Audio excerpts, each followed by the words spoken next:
authority again? Yes. I have to get these things at this point.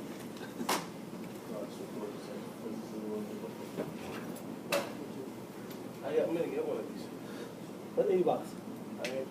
This is the best one I've seen. I've been struggling to find the right one. Well, I use that on the road, but what I do when I go like big concerts, or a keynote or whatever, I will take that and surface. Yep. And I have the converter for the surface, so I have out VGA. Okay. And I travel with everything in one little bag like a gig.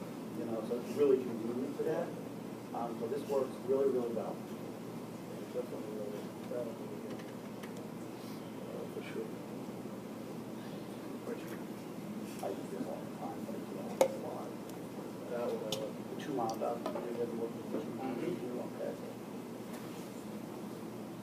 They made significant changes to PowerPoint, which are. Yeah, they have. It's a much better product. Yeah, it's really, now it truly is a presenting tool. It is. Versus before. It is. Small classes today. Good morning, everybody. Are we all asleep It today? better be, it's 9:30. 9:30. It's time to be awake. We have a guest lecturer today, guest speaker. Mohammed can introduce himself, one of my former students from 210 years ago. Something like that. Okay, he's not that old. But I'm going to just turn everything over to him and let him have the floor and introduce himself and all that kind of stuff. Thank you, Dr. G. As you said, Mohammed Yusuf. I am actually a graduate of Central from 2003. Feels like it was much, much longer. As I stated in the class before this, this building was up, I think, 2 years when I graduated. I took some courses in this class, and it's interesting to see how even this has changed. I think the only thing that hasn't changed here is the Dell desktops that you guys are using, because they're still just about as slow as they were when I first started. I'm honored to be here. It's great to always come back to speak at these classes, especially with Dr. G. We have a long-standing relationship that goes a long way. He's the one who got me into this field, and unfortunately, I haven't looked back since, whether good or bad. Came to Central in '99, graduated in 2003, got my MBA in 2009 from Nyack College, and currently pursuing my PhD in information systems. Again, I don't know why I'm doing that, but he has a lot to do with it. And sometimes when he tells me things, I have to learn to say no. Not very good at that. seems to be working out. Actually came in as a computer science major. And then I realized that programming was not the thing for me. It wasn't fun. I wasn't very good at it, and I just couldn't pay attention to the details. So I looked into the MIS degree, spoke to him about it, and like I said, I haven't looked back since. Just a quick poll. Majors. Anybody undeclared? That was better than the morning class. What do we got? Accounting? Show of hands. 1, 2, 3, 4. Business management. 3. Marketing. And you two are? Psych? Left. That's Gen Ed course. That's left. What about you, sir? Finance. Finance? You? Criminology. And you said accounting. Well, that's interesting. I don't think I ever had a criminology or a psych major when we were in class. I never asked 201. It's become a Gen Ed course since then, so it's available for Gen Ed credit. Well, minor. And usually it's a minor, MIS minor, right? Yeah. What made you take this class for? Oh, okay. And you? Oh, okay. Now it makes sense, because I'm asking you, what are you doing here? Why are you even in this class? Run the other way. But it is a great course, I have to be honest. It's, and the degree is fantastic. One of the things I was talking about in the last class was the synergy between marketing, business management, and IT. I work as a director of IT for a consulting firm in Long Island, New York. I've been there for about 7 years. Prior to that, I was a director of client services for a smaller firm in New York as well. And then before that, in 2003, when I got out of school, I was doing construction. So I've kind of gravitated all through. And for that construction firm, I was actually doing some of their IT work. Presently, I manage 10 people, 10 to 12, actually 12 people by the end of the week within my team who are consultants. Their job is to go out, go to different organizations and provide basically analysis around the chapter that you guys are currently going to, Business Intelligence, Chapter 6, right, within your textbooks. Absolutely changing the way the world works. We walk into these organizations now, and the thing that we're doing is we're basically being asked to extract information, you know, to help an organization better make a decision, right? And in some cases, in talking to some of these people, it's like trying to pull, you know, squeeze blood from a stone. There's no chance. They don't know, so you have to find the right questions and the right things to ask. One of the things that I love about this is the different places that it takes me in different industries. We work with healthcare, we work with insurance providers. I'm in Hartford at Aetna, you know, 2 times, 3 times a month, right? With Travelers, with Cigna, with WellPoint. We were just in California last week to talk to Blue Cross Blue Shield of CA. So all these different accounts that we work with in all these different industries, you know, we're at NYU Medical, we are at Yale New Haven Hospital, the largest health systems in Connecticut, North Shore LIJ in Long Island. So it gives you a chance to be involved in so many different avenues, so many different industries. This industry is very interesting. So those of you that are minoring in MIS, tell me what you think MIS is. And even those, I'll ask those guys first because they're on the hook. But anybody can give me an understanding what an MIS is? Besides the fact that it's management information systems, yes, I know that. Give me a shot. What is it doing? Well, part of it is taking data. Speak up. What's that? Speak up. Part of it's taking data and organizing it into like an organized fashion. Okay. There's a start. Anybody else?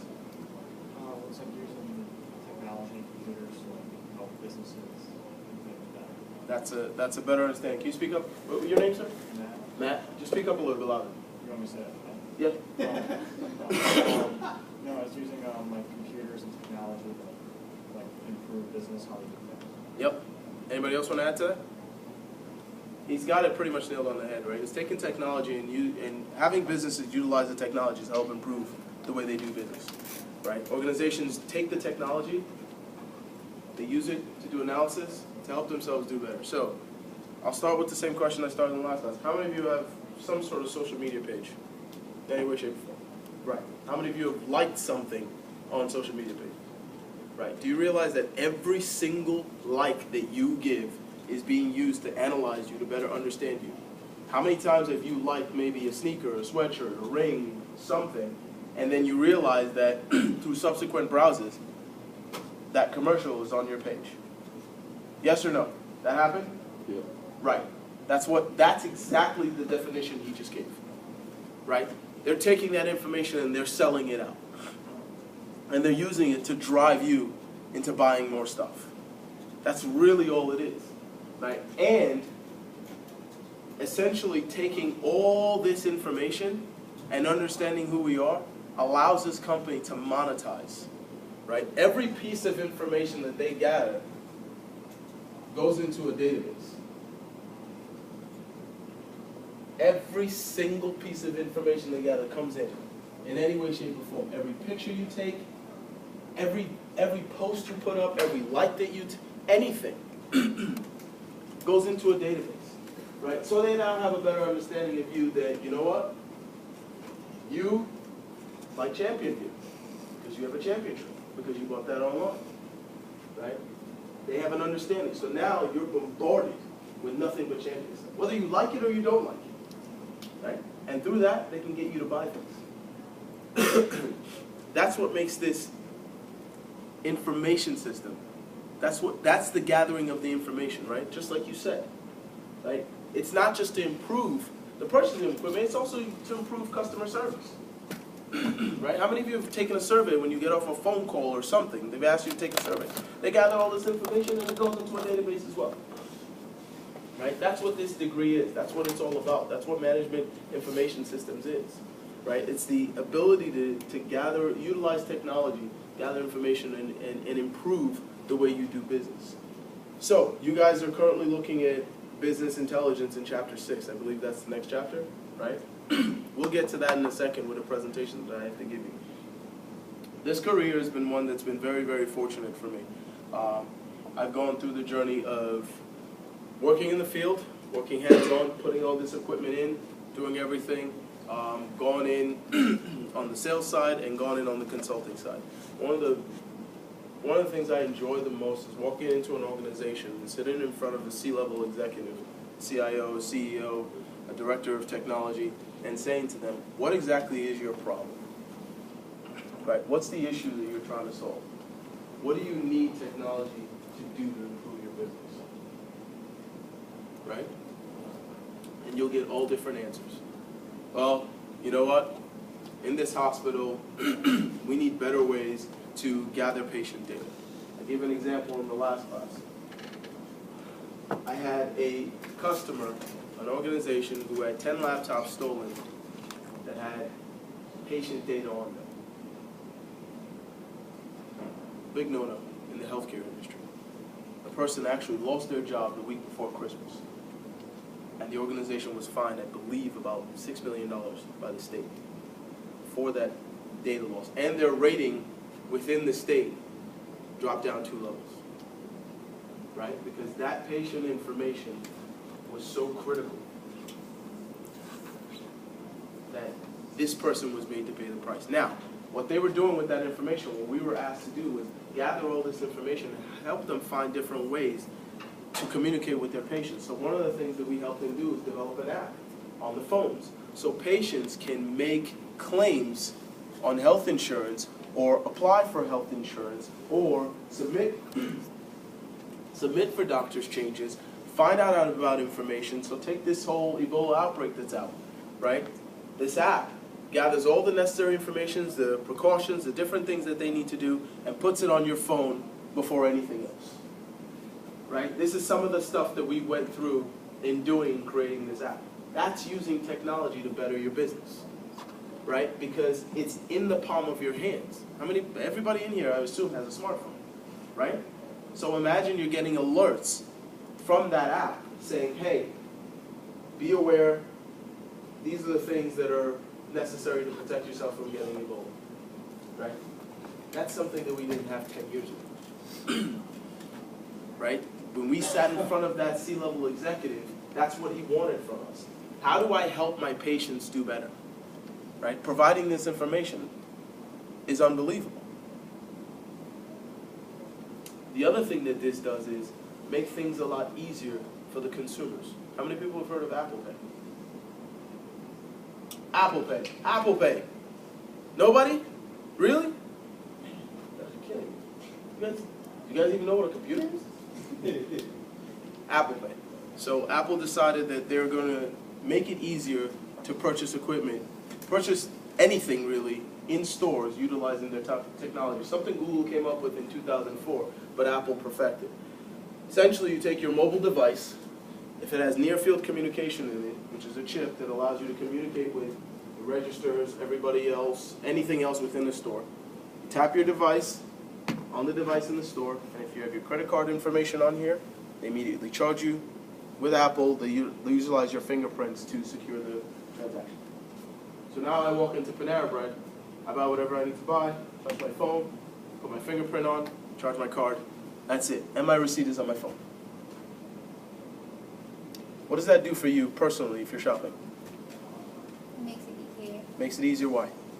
Because you don't have to go or get your cash out or get your card out. You don't have to worry about losing your card. What's the one thing that we never forget to leave our house with? What's the one thing you always take with you when you leave your house? Phone. I'm sorry? Phone. Your phone. How many times have you forgotten your wallet and you're taking your phone? Do it all the time. This morning was about 25 minutes into my drive coming out of New York. Turned around because I left my wallet. But I have my phone. Right? I'm even a guy who's actually taking a picture of my driver's license and left it on my phone. Last time I got stopped by a police officer, he said, "Sir, I can't take this." What am I going to do? What am I going to do? I said, "But it's me. It's my phone. Give me your damn license." I said, "All right, whatever. Pull out the license." But that's coming. But think about what you said. Number one, the convenience, right? You don't have to do anything. Literally, I tap my phone, put my fingerprint on it, And that's it. And my receipts are not tracked here. So when I go to return something, I pull it up, they scan it, that's it, I'm done. This is the be-all and end-all. Right? This is IT. This is information technology. This is the definition you just gave me. Right? Improving the way we do business. Just think about it for a second. Right?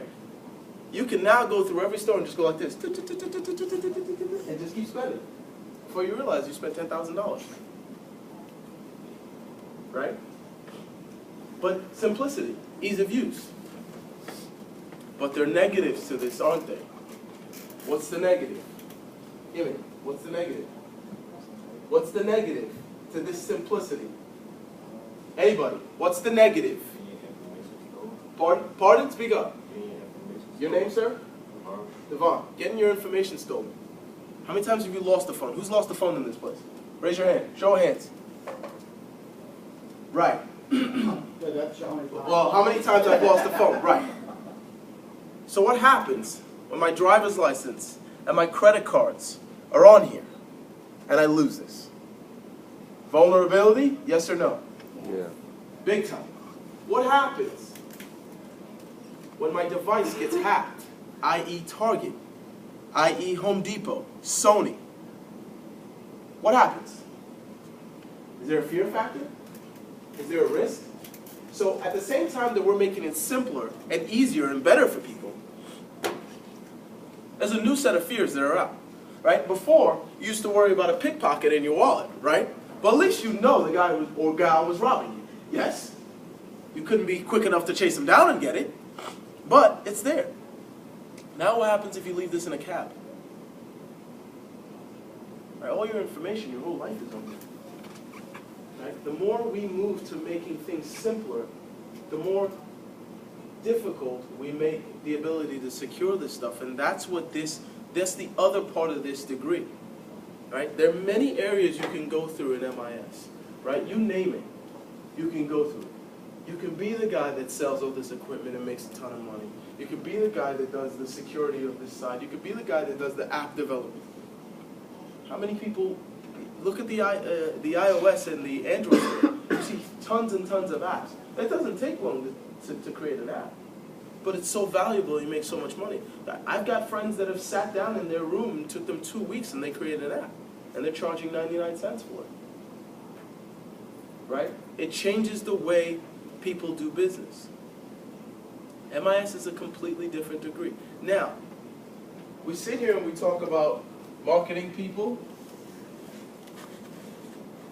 right? Management people, even accounting, and even finance. Every one of you tied into IT. Who can tell me why? Give me why. Accounting person. Why do you need somebody within IT? Excel. That's nothing. Accounting person. Why do you think about it from a business perspective? Why do you need? Who's dishing out the money? Who's dishing out the money? Are you not dishing out the money? Do you not create the budget as an accounting person? Right. So I need you, right? Because you need to tell me how much I can spend. But do you not need me to make that, to purchase that application that makes your life a lot easier? To dish out the money? Yes or no? Yeah. So we need each other, right? Yes or no? Yeah. Marketing person. Marketing person. Who's a marketing major in here? Nobody? Management. Oh, you are. So why do I need you? And why do you need me? Speak up. Come on. It's almost 10 o'clock. Okay. You use computers just like everyone. That's a terrible answer for 10 o'clock in the morning. So I'm going to ask you again. Why? Think about it for instance, right? You've got a new product that you've got to get out. Why do you need me? Why do you need IT? Right? Think about it for instance. Where can you advertise besides TV? Right. Social media. Every time somebody likes something on social media, is that not data that's useful to you? Do you not know whether the product is good or bad? Right? All the reviews that come in from everywhere, doesn't that help you? Right? If you put out a line of clothing, a new line of shoes, a new line of hair care products, if there's 100,000 likes or you have 1 million followers, that tells you that product is good, yes or no? So you need me. Yes or no? There you go. That's 2. Mr. Finance, why do you need me and why do I need you? Come on, think about it. You have the money, don't you? So do I need you? Pardon? No. Why do I need you? You have the money. You're the only good you have to me is that $sign, right? Just like accounting. And you need me because of the tools that I provide you to be able to do your job a lot better. Management. Who's a management major? What's your major? Economics. I don't want to talk to you. Criminology. Show of hands. The criminology major. Why do you need me? Do you still have the forensics course? The forensics course. No. Why do you need me? Oh, collect data about crimes. Bingo. To go into where? Every piece of data that you collect about crimes needs to go in the database. In order for you to do what? What do you do with the data? Helps us learn how to prevent crime. Preventative measures. But the key word there is the ability to analyze the data. Both of you. Right? Every piece of data that you collect, you have to analyze it. Because that's how you make your decision. Yes or no? That's how you rule out a suspect, yes or no? That's how you determine whether a product is worth it, yes or no? Right? The shelf life of a product is based on the data you get back. And the only other way to do that before IT was to do what? Take surveys. Right? How many times have you taken surveys? Somebody, oh, stop, can you just fill this out? Stop, can you fill this out? Now they don't need to do that. They just put it on Facebook and you're clicking on it. Yes or no? How many times have you clicked on something, you didn't even want to click on it, but you just clicked on it? You've done it before. I know you have. Right? I don't want to click on this, but it's just there. It's a calling. Because she's putting it out, and she's got you, and you, and you, and you, and you, and everybody in this room. Right? Criminology majors. You can track somebody's movement through the location tracker on a phone. You know where they've gone. You put it in a database, and the database can do an analysis for you through the software and the tool and help you rule out suspects. Or if there's a pattern with a serial killer, you can determine that through this data. We work with the NYPD all the time. I'll tell you, the greatest thing that the NYPD is now utilizing in New York City, right? They don't have any of those. Have you guys ever seen when you're in a traffic light, there's that white light that's always flashing in the middle? Anybody seen that? That's a camera taking pictures. Right? They don't even use that anymore. What they do now is they have specific cameras about this size that are posted all over different traffic lights in New York City. So now what they do is, on every millisecond, I think is the command, they just keep snapping license plates. Snapping license plates, snapping license plates. So now they're running records on people. So when you get an APB that there's a car, a silver alert, an amber alert, that there's a car missing, all they have to do is give the PD the radius in which the car was missing, and they go to those cameras. Do you know how many people that they've picked up since this system was implemented a year and a half ago? Over 200,000 people they've picked up. Because all they're doing is checking the license plate. That's it. They don't send out cops on a wild goose chase anymore. No. It's just capturing the license plate. If you're running red lights, gotcha.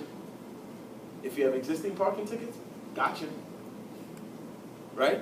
Because all they're doing is just scanning. That's it. All this goes into a database. All this gets analyzed. All this information gets used.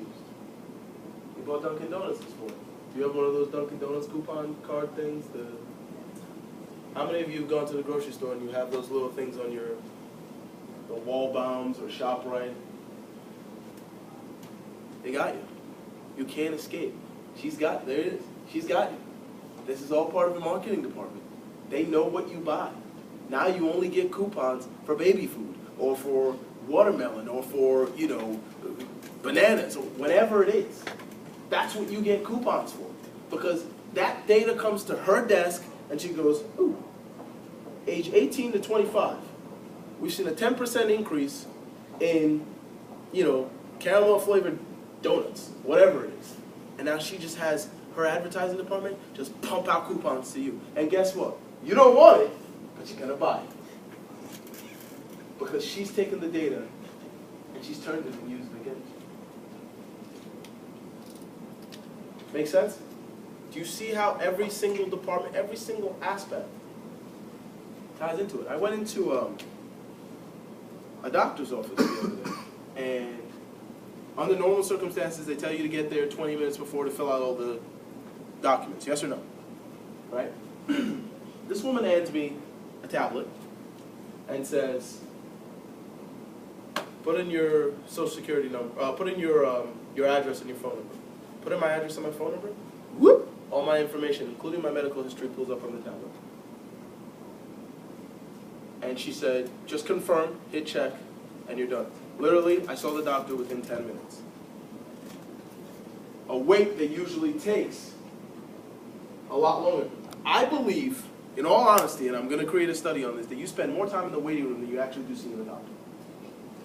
Without a doubt. I think I am, without any evidence, I can make that, that's a hypothesis there. That you spend more time in the waiting room than you actually do seeing the doctor, which leads me to believe that the $500 an hour a doctor charges is so you can sit in the waiting room and talk to all the people there. And the free magazines that you're reading the whole entire time. Right? But she took this, she literally, size of an iPad. And I clicked yes. And everybody, they just deployed this system. And everybody was flying through. And I'm saying to myself, this is technology. This is something that didn't exist before. Right? Because why? Because you like to wait in lines, don't you? You do. I know you do, right? You like to wait in lines? You enjoy waiting in lines? To buy stuff? You do? Anybody here? Raise your hand if you enjoy just, during Christmas, Thanksgiving, you enjoy waiting in lines. It is it gives you a rush to sit in line and wait as the woman who said, oh, I only have one item, and then brings 7 carts right behind you to buy all the things for every kid in the neighborhood. You enjoy that, right? No, we don't. We've grown impatient. So the fact that we've grown impatient now requires us to use technology to do things a lot faster.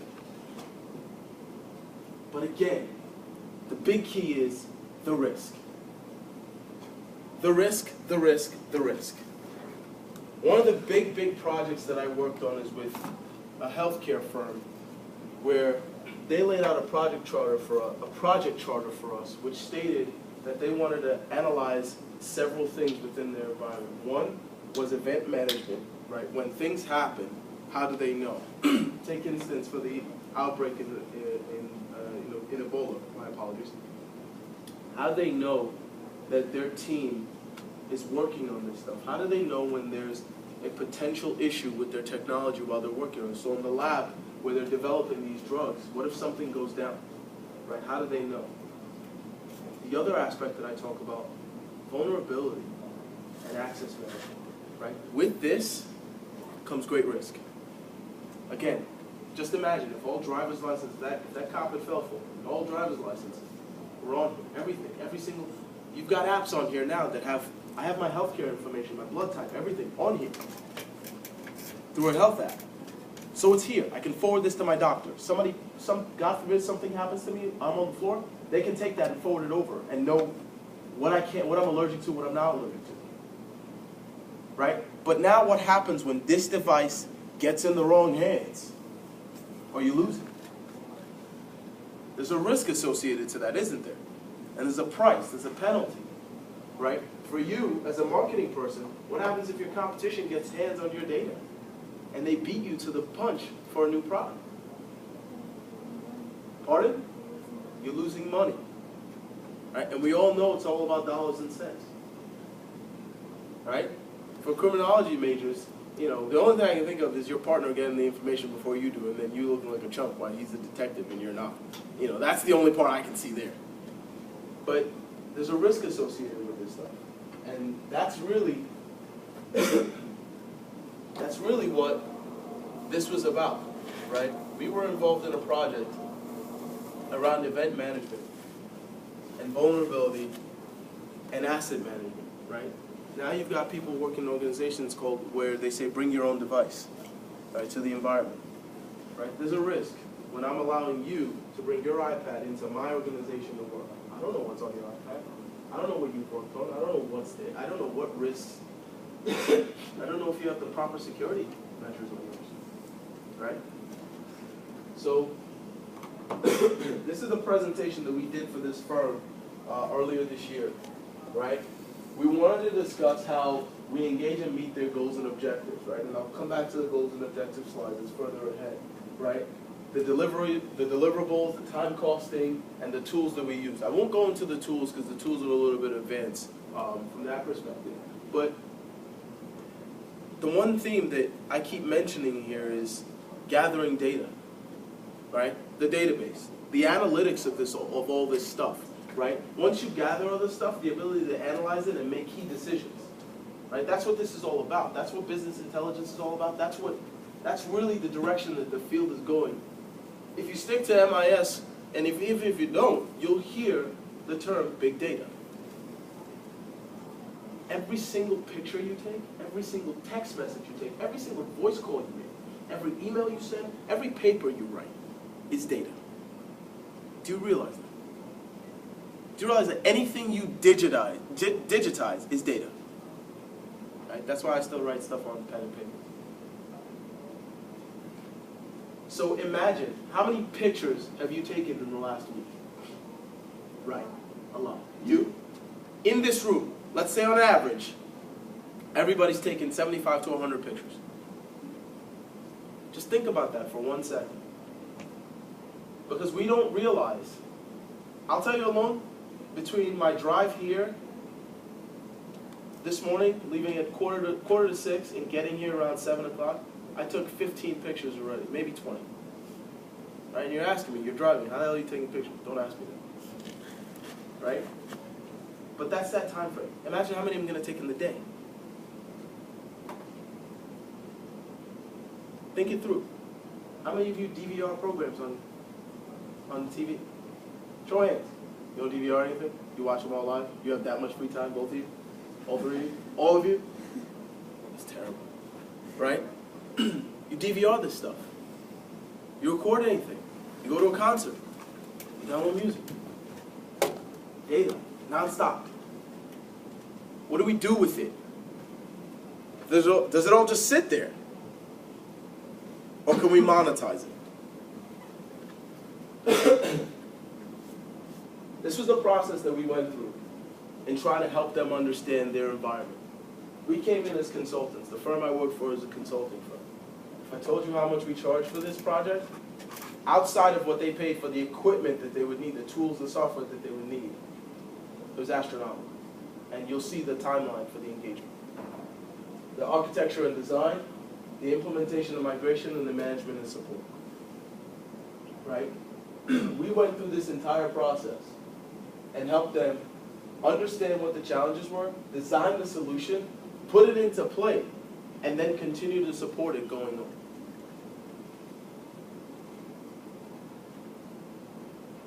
The key to this entire thing was the process, right? Nothing's worse than putting something in place and not having a process for people to follow, right? When you come into a job, right, you know that things are done this way. When you train and you're oriented, and when you go through orientation, they tell you, we do it this way. Well, why do you do it this way? That's the standard operating procedure for this place, right? You know that when you take this out of this place, it goes here. When you take this out of here, it goes in shelf 12. Don't change things. That's a process, right? We plan it, we do, we check, and we make sure that we act. That's all part of the process. This is what we set the policies, we created the process, we documented the procedures so that they understand what to do, so that if you're hired, or you're hired, or you're hired, you know this already exists. Part of the issue with the world today is our lack of documentation. Right? We just assume that people know things. But that's not necessarily true. Standard operating procedures. Right? We create templates for them that go through each of the different procedures. Right? Who owns the process? What's the goal of the process? What's the SLA? What's the service level agreement? right? We need to turn it around in 2 hours. We need to turn it around in 20 minutes. We need to turn it around in 5 minutes.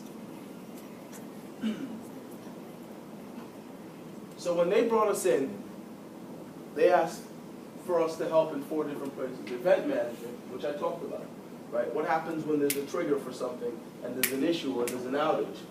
How do we know? The maturity level of this in the environment was low, and we basically had to build it from the ground up. Asset and configuration management. Again, I talked about this. When you're bringing your own device in, how do we know that it's secure? How do we know you're not bringing something negative from the outside in, right? Which leads perfectly to the second one, which is vulnerability management. You look at Target, you look at Sony, you look at Home Depot, all the companies that have been hacked, that's a vulnerability. And you look at what I just talked about before, this. Everything going into this device now, when you lose this, you're vulnerable, yes or no? Right? Imagine now organizations have the ability, I know Central has it, to take your tests on your phone. Right? So that's from an academia perspective. What about businesses? I know for our organization, all our client relation management tools, all our analytic tools, I can get on my phone. So what happens when this phone gets in the hands of my competitor? We were just talking about this. What happens when competition gets their hands on your data? Risk? Are you at risk? Yes or no? Right. Because if they go to market, or better yet, let's put it this way, they see what you're charging per device or what you're charging as a consultant, and they go under what you're charging, you lose the business, yes? There's a vulnerability management. Most people don't think about it. For you, for everybody in this room, it's easy to have everything on here, isn't it? Come on. You want to drag your wallet and your keys? I'll tell you right now, in my house, I got a tool that allows me to turn my heat on, turn my heat off, lock the doors, unlock the doors, camera, motion, everything. So literally, if I lose this phone, I'm done. Like my garage, if my garage isn't closed, I get an alert and I close garage. So everything in my life is here. I lose this, I'm done. You ever lost your wallet and you're scrambling to call all the credit card companies to cancel them all, right? I wouldn't even remember what's on here. So where am I going to start scrambling? Right? So every time you download an app and you're using it and you're going through it, and oh, this is easy, this is great, my life is easy. Think about what happens. And service improvement is the last one, because customer service matters more than anything. You could have the greatest product, if you have no type of service, you're done. I'm not going to go through the tool, it's a little bit advanced, but I will go through just their cost on equipment alone. Right? A lot of this was done with, I'm sorry, let me go through the timeline first. So, this timeline. Our first initial meeting with them to discover all the challenges and all the problems was 2 weeks. To design the solution was about 3 weeks. Implementing it and testing it, because before you put something into production, you need to test it first. Then we created a pilot environment for them to test some more and run. We picked a few users to test it on. Rollout for the rest of the remaining domain was another 8 weeks, and then the handover to transition to them and train them was about 2 weeks. So if we look at this, over the course of this project, right, about 23, 24 weeks from start to finish for the entire organization. This is just looking at their cost on a software capital investment, the tools, implementation, and process build. Nothing to discuss the ongoing support that we have for them, which was an astronomical figure because we signed a 5-year contract. Right? Because they couldn't afford to have their own people deal with it. They didn't have enough staff to do it. So if we look at this, the license expenditure over 5 years, $579,000. The software and support, that's what SNS is is 507. Total software license acquisition over 5 years is about $1 million. And that is all paid up front. Right? Because you can't say, I'm going to pay year on year. No, that's not how it works. Give me my money up front. And then we had to show them what the savings were. So if you look at this cost, right? This is what they pay right now. This is how it spreads out. This is what they save if they do it all up front. This number here says $450,000. The one thing I did mention that they don't account for is, what is the cost? What do you guys think the cost is? Do you think it's low, medium, or high when you're hacked and you're scrambling to send emails and refund people and be apologetic for a vulnerability?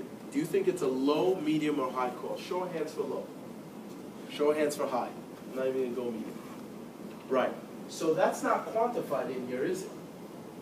The cost to fix the mess when you don't do this. Because I don't know what that number is. But I'll tell you what, it's not less than this. Because if you have over 1 million people that are hacked, it's not less than this. This field, this technology field, is one that allows you to move in different directions. As you can see, the finance people, accounting people, marketing people, criminology people, you can all use this. Business intelligence is what this is all about. It's all about how we analyze the data that we have in our hands. Right? Every time you take a picture, every time you send a text, every time information, every time you make a purchase, right? They're analyzing. They're analyzing. And they're using that to market to you and pull money out of your pocket. But with that comes vulnerability, with that comes risks, right? Cybercrime is at an all-time high. You criminology majors, you're probably going to learn about that. Right? I know he had a forensics class before, right? That is such a big deal. Cybercrime. Because once we open ourselves up to the internet, it's there. We're in trouble. There's a lot of positives to this field. There's a lot of different ways that you can tie it together. But one thing you have to realize is everything bridges and hinges on technology.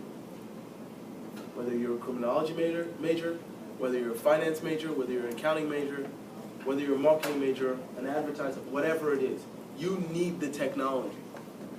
Because the technology allows you to make better business decisions for yourself as you define whatever it is. Through the use of technology, you can make better decisions as an organization.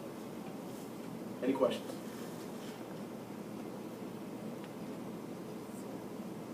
Comments? Everybody asleep? Wake up. It's 10 o'clock. It's past 10 o'clock now. You better not be sleeping. Taking money out of people's pockets. Gotta love marketing people. Anybody? Oh, yes.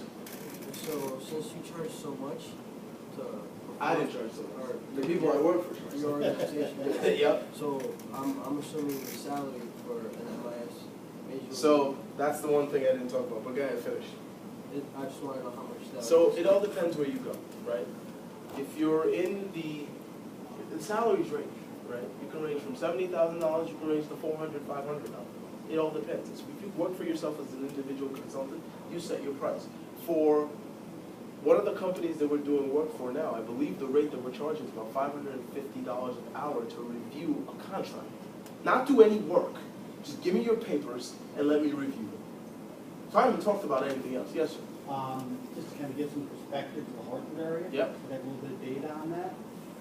Local insurance companies, entry-level tech leadership folks are going out at $67,500. The day they hit the door with a $5,000 sign-on bonus.